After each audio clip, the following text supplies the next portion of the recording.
할렐루야, 구티비 세상을 보는 창 5세고감을 시청하시는 시청자 여러분, 저는 광주 청사교회 백윤영 목사입니다. 우리 주 오신 하나님께서 제 강의를 시청하시는 모든 분들에게 큰 은혜와 넘치는 복 주시기를 기도합니다.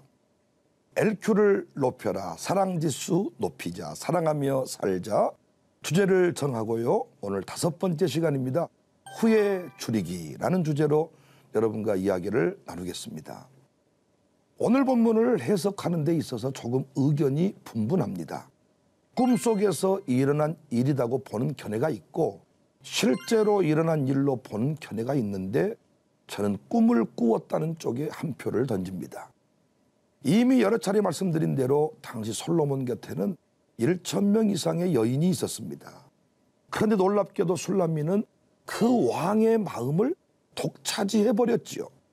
대단한 복이 아닐 수 없습니다. 수많은 여인들이 아마 미워했을 것이고 또 시기를 논청을 보냈을 것입니다. 그래서 술람미의 마음 한켠에는 은근히 불안함이 있었는지도 몰라요. 혹시 내 님이 떠나버리면 어떨까 하는 그런 염려 말입니다. 우리는 그동안 나를 두고 떠나는 님을 많이 보았기 때문에 충분히 술람미의 마음이 이해가 돼요. 그런데 꿈속에서 염려했던 일이 실제로 일어난 것입니다. 님이 떠나가 버렸어요. 분명히 같이 잠들었는데 자다 일어나 보니까 곁에 없는 거예요. 충격 그 자체겠죠? 심장 박동 소리가 커지기 시작합니다. 방을 이리저리 뒤져봅니다. 어디에도 보이질 않습니다. 1절. 내가 밤에 침상에서 마음으로 사랑하는 자를 찾았노라. 찾아도 찾아내지 못하였노라. 결국 성안까지 뒤지게 됩니다. 3절. 성안을 순찰하는 자들을 만나서 묻기를 내 마음으로 사랑하는 자를 너희가 보았느냐.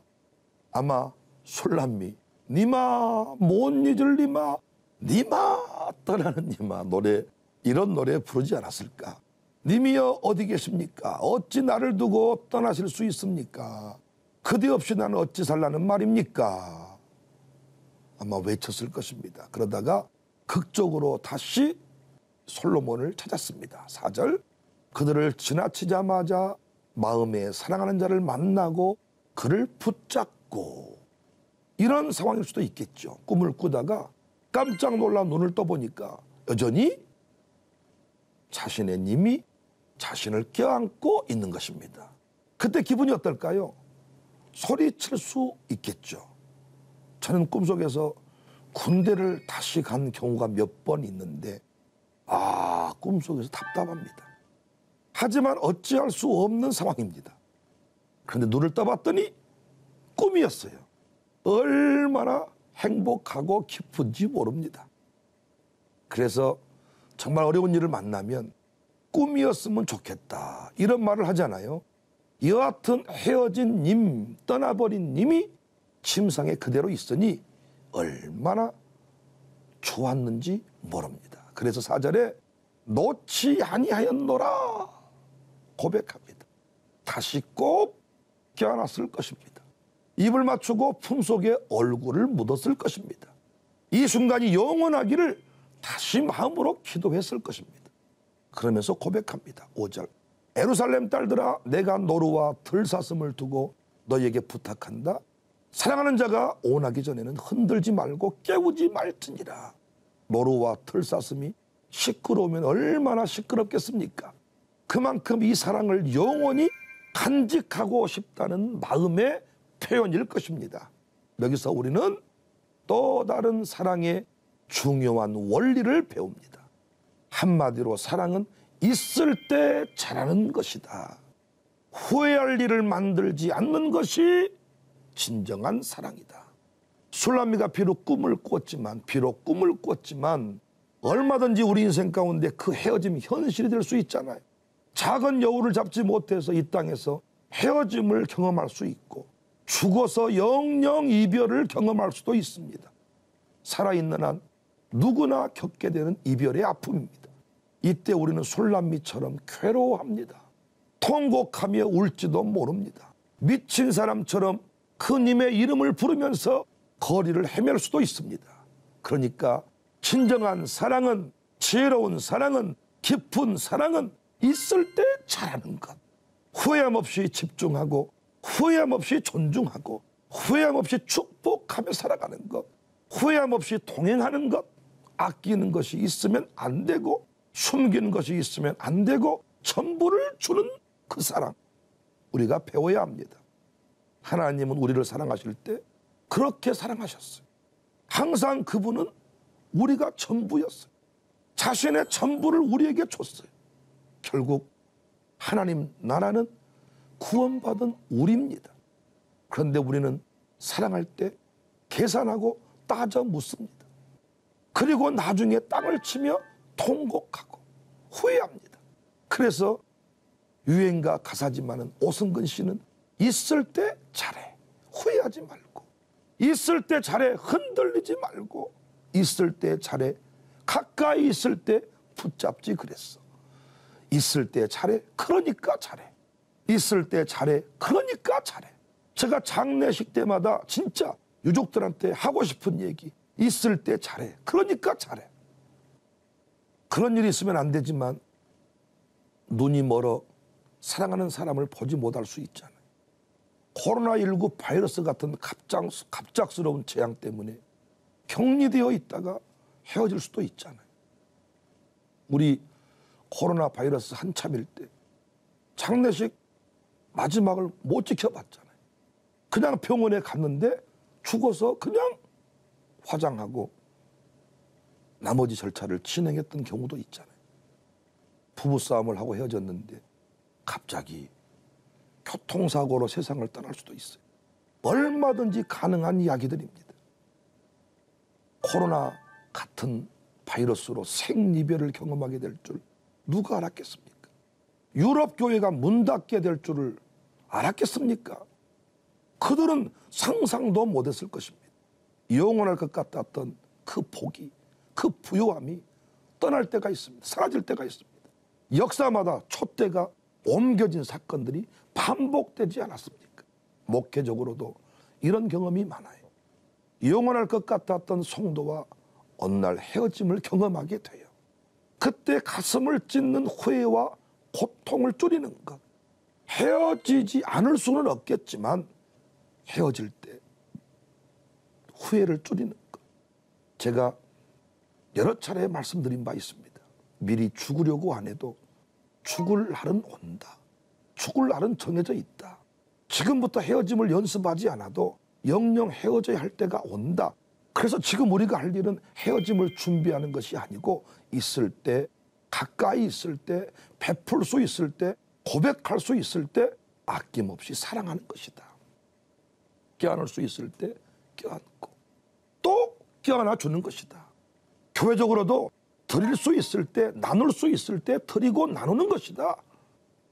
떠날 수 있을 때 떠나고 또 떠나는 것이다. 비전 트립 가자, 미션 트립 가자, 선교제를 가자, 종교개혁제를 가자, 떠나는 것입니다. 항상 그렇게 하지 못해서 후회하니까요. 일어나 함께 가자고 할 때 가는 것이 사랑이다. 어느 순간이 되면 간다고 해도 그만 됐다 할 때가 오잖아요. 가자고 해도 누가 돈을 대준다고 해도 무릎이 아프고 허리가 아프고 몸이 좋지 않아서 가지 못할 때가 오잖아요. 예배도 마찬가지입니다. 이미 경험했지만 드리고 싶어도 드리지 못할 때가 오더라고요. 그래서 지금 우리가 할 일은 드리고 또 드리는 것입니다. 모이고 또 모이는 것입니다. 기도도 마찬가지입니다. 아무리 부르짖어도 듣지 않으실 때가 있습니다. 그래서 기도하라 하실 때, 은혜를 부어주실 때 지금 부르짖을 때다. 너는 내게 구하라 할 때 기도해야 됩니다. 분명히 겨울도 지나고 비도 그치고 꽃이 피고 새들이 노래할 때가 있습니다. 그때 바위 틈, 낭떠러지 은밀한 곳이라도 가야 합니다. 이미 고백했지만 제가 우리 교인들에게 언제까지 일어나 함께 가자 할 수 있겠어요? 저는 그런 말 자주 합니다. 나중에 여러분들이 함께 간다고 해도 숫자가 많아서 또는 너무 몸 상태가 좋지 않아서 그만해라 할 때가 있을 것입니다. 우리 교회는 여러분은 꿈속에서라도 떠난 님 때문에 통곡하며 우는 일이 없기를 바랍니다. 항상 감사, 만족, 여한이 없는 사랑의 주인공이 되시기를 바랍니다. 저는 그래서 우리 교인들한테 묘동 앞에서 슬프게 우는 그런 목사, 성도가 되지 말자. 아내한테도 그랬습니다. 우리 떠난 뒤에 후회함, 가슴에 그 한이 남도록 살지 말자. 더 많이 사랑하자. 더 많이 고백하자. 더 많이 있을 때 설교하고 할 수 있을 때 나누고 후회를 줄이는 것이 사랑이다. 제가 접한 글인데 사실은 직접적인 사랑 이야기는 아닙니다. 그런데 우리가 기회를 놓치지 말자. 이런 측면에서 참 가슴에 와닿는 이야기여서 여러분 앞에 소개하고자 합니다. 제가 읽었던 그 글, 우리 신성욱 교수, 저의 은사이신데 그분이 SNS에 이 글을 남겼더라고요. 목사 아버지보다 나은 아들의 영혼 사랑. 이런 글이었습니다. 어린 소년이 추위에 대비한 옷을 입고 아버지에게 아빠 준비됐어요? 목사인 그의 아버지가 아들 무슨 준비 말이야? 아빠 밖에 나가서 전도지를 나눠둘 시간이 되었다고요. 아빠가 오늘은 매우 춥고 비가 내리고 있어. 아이는 아버지를 보고 놀라며 하지만 아빠 사람들은 비가 오는 날에도 하나님에 대해 알 필요가 있어요. 아빠가 애야 이런 날씨에는 사람들이 밖에 나오지 않을 거야. 아이가 말했어요. 그럼 아빠 저 혼자라도 가게 허락해 주세요. 제발요. 그의 아버지는 잠시 기다렸다가 아들아 정 가려면 너 혼자 가도 돼. 여기 전도지가 있다. 조심해서 다녀와. 고마워요 아빠. 그리고 전도지를 가지고 아들은 빗속으로 나갔습니다. 이 11살 소년은 만나는 사람들에게 전단지, 그 전도지를 나눠주면서 마을의 모든 거리를 걸었습니다. 차가운 날씨에 빗속을 2시간 동안 걷고 애를 쓰다가 마침내 마지막 전도지 한 장만 달랑 손에 남게 되었습니다. 그는 구석에 멈춰서서 전도지를 줄 사람을 찾아보았지만 거리는 완전히 인적이 끊겼습니다. 그 순간 자기 앞에 집이 하나 보였습니다. 거기로 가서 그는 현관문에 벨을 눌렀습니다. 하지만 여러 번 누르고 또 누르고 기다렸지만 아무도 나오지를 않았어요. 하는 수 없이 소년은 그냥 떠나려고 돌아섰지만 알 수 없는 힘이 그를 막습니다. 소년은 다시 문 쪽으로 가서 벨을 눌렀지만 여전히 문은 열리지 않았습니다. 그래서 이번에는 주먹으로 문을 세게 두드렸어요. 그래도 문이 열리지 않았어요. 계속 두드렸어요. 안에 누구 없습니까? 안에 누구 없습니까? 계속 문을 두드리니까 마침내 문이 천천히 열리면서 한 여성이 매우 슬픈 표정으로 나와서 묻습니다. 아이야, 왜 그러지? 무엇을 도와줄까? 왜 문을 두드렸어? 빛나는 눈과 환한 미소를 지으며 그 소녀는 말했습니다. 아주머니, 제가 화나게 했다면 미안합니다만 그러나 하나님이 아주머니를 사랑하셔서 제게 강권하여 여기 이 전도지를 드리라고 했습니다. 그래서 이 전도지 한 장 주고 싶어서 문 두드렸어요. 전도지를 건넸습니다. 그녀는 조금 어이가 없었지만 고마워. 소년아, 너에게 하나님의 축복이 있기를 바란다. 다음 주일 아침에 이 소년의 아버지 목사님이 설교단에 섰습니다. 예배가 시작되었을 때 목사님은 혹시 여러분 중에 간증하고 싶은 사람이 있습니까? 그때 조심스럽게 교회의 뒷줄에 한 낯선 부인이 일어서는 것이었습니다. 모든 이들의 눈길이 그녀를 주목했어요. 그녀가 말을 하기 시작하자 그녀의 눈은 빛이 났습니다. 저는 이 교회에 와본 적이 없어서 여러분 모두를 잘 모릅니다. 제 남편은 얼마 전에 저를 혼자 남겨두고 죽었어요. 그런데 지난 주간 유난히 춥고 비 오는 날이었습니다. 그날 저는 남편은 죽고 희망도 없고 더 이상 살고 싶지 않아서 죽음을 생각했습니다. 죽으려고 했습니다. 그래서 의자와 밧줄을 찾아 집 다락방으로 올라갔습니다. 저는 밧줄의 한쪽 끝을 지붕 석가래에 묶고 의자 위로 올라가서 밧줄의 다른 쪽 끝을 제 목에 감았습니다. 그러고 나서 너무 외롭고 상심한 나머지 의자에 서서 몸을 던지려고 할 때 그때 갑자기 문을 두드리는 큰 소리가 났습니다. 저는 잠깐 기다리면 가겠지라고 생각했어요. 그런데 기다리고 또 기다렸지만 점점 노크 소리가 커지고 너무 시끄러워서 더 이상 무시할 수가 없었습니다. 궁금증이 들었어요. 누굴까? 이 시간에 누굴까? 누가 저렇게 다급하게 문을 두드릴까? 왜 문을 두드릴까? 저는 제 목에서 밧줄을 풀고 문으로 갔습니다. 벨은 여전히 울리고 있었고 문은 여전히 두드리는 큰 소리로 요란했습니다. 문을 열었을 때 저는 제 눈이 본 것을 믿을 수가 없었습니다. 문 앞에 지금까지 제가 본 것 중 가장 빛나고 천사 같은 아이 하나가 서 있었습니다. 그는 미소를 짓고 있었어요. 그 소년의 모습은 설명이 불가할 정도로 빛이 났어요. 그의 입에서 나온 말이 오래전에 죽은 것 같은 제 마음을 순식간에 되살리고 말았어요. 그는 아주머니, 하나님께서 아주머니를 정말 사랑하신다고 말씀드리고 싶어요 라고 저에게 말했어요. 어린 천사가 추위와 비 사이로 사라졌을 때 저는 문을 닫고 전도지에 기록된 모든 말들을 읽었습니다. 그리고 다락방으로 가서 의자와 밧줄을 집어 던졌습니다. 더 이상 필요 없었어요. 보시다시피 이제 저는 행복한 딸입니다. 그 소년이 떠날 때 그가 이 교회 쪽으로 떠나갔기 때문에 저는 개인적으로 때마침 찾아온 하나님의 작은 천사에게 감사하다고 말하려고 왔어요. 그는 제때에 와서 영원한 불더미에서 저를 구해 주었어요. 지옥으로부터 하나님의 나라로 옮기고 영생을 얻게 해 주었습니다. 감사합니다. 교회의 온 성도들이 모두 울었습니다. 목사님은 설교단상에서 작은 천사가 앉아있는 앞쪽에 첫 번째 의자로 내려왔습니다. 그는 그의 아들을 품에 안고 걷잡을 수 없는 눈물을 흘리고 또 흘렸다고 합니다.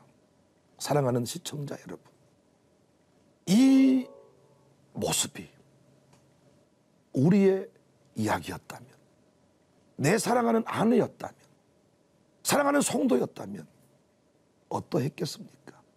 우리가 꼭 사랑한다고 말을 해 주었어야 되는데, 아니야, 다음에 해도 돼.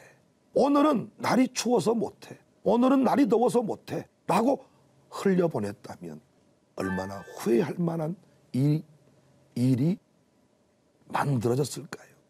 저는 우연찮게 TV에서 어떤 사회운동가가 그 촬영한 것 같은 그런 영상을 본 적이 있습니다.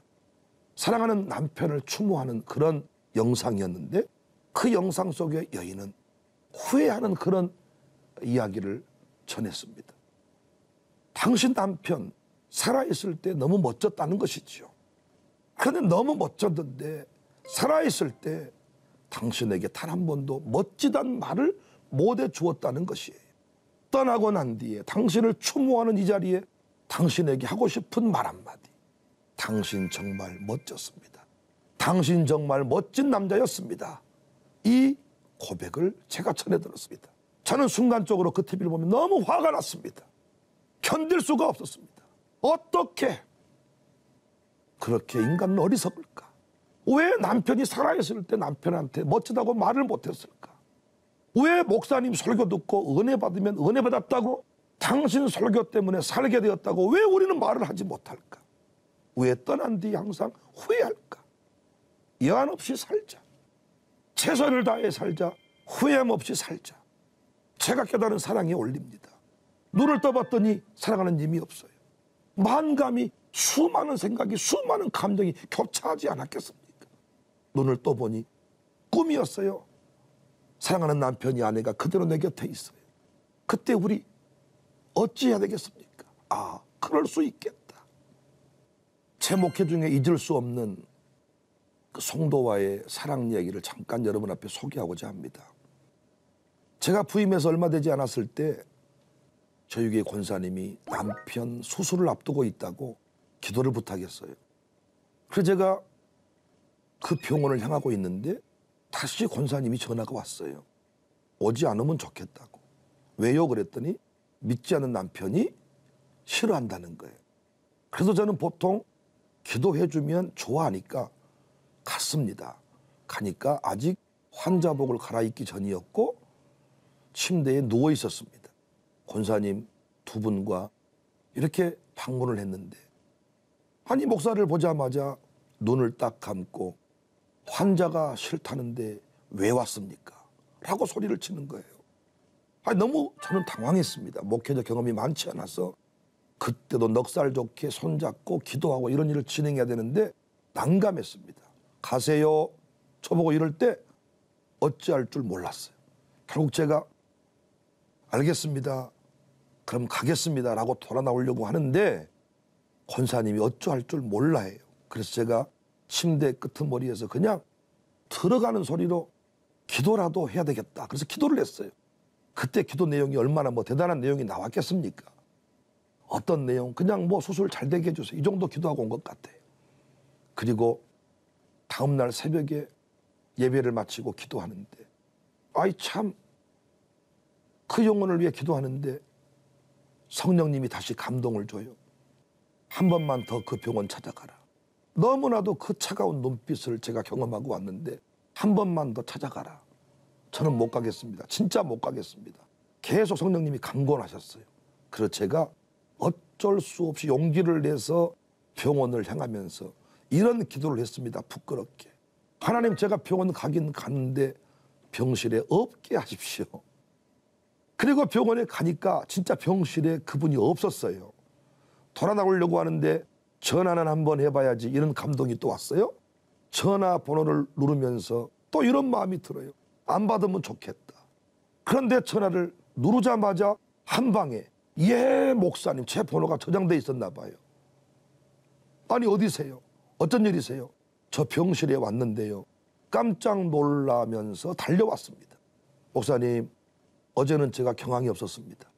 무슨 좋은 일이라고 아내가 그냥 알렸나 싶어서 화가 났습니다. 그런데 목사님께 죄송했습니다.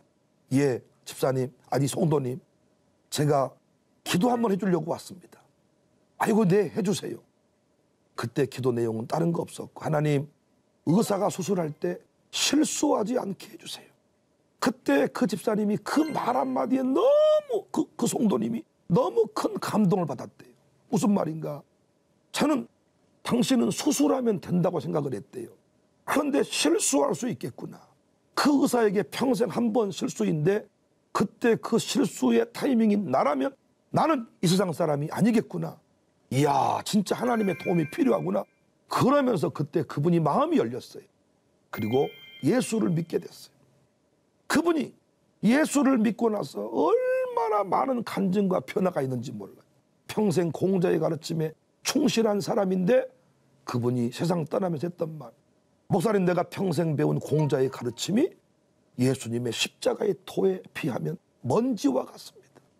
제가 그분에게 급한 마음이 들어서 그분은 예수를 믿자마자 세례 받으면서 집사로 임명을 했거든요. 그런데 집사 임명되자마자 세례 받자마자 그분은 새벽 예배까지, 항암제를 맞으면서까지 그분은 예배를 빠진 적이 없어요.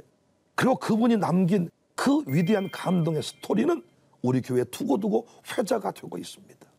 저는 오늘 사랑의 기술, 사랑의 원리 중에서 회를 줄이는 것이다.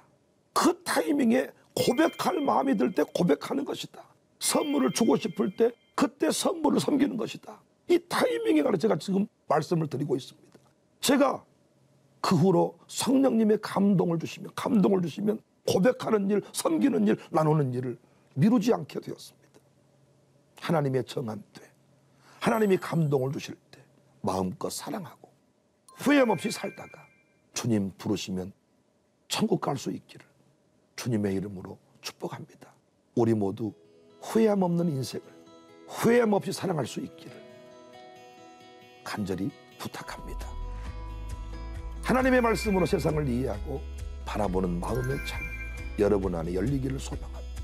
이 시간 마치겠습니다. 감사합니다.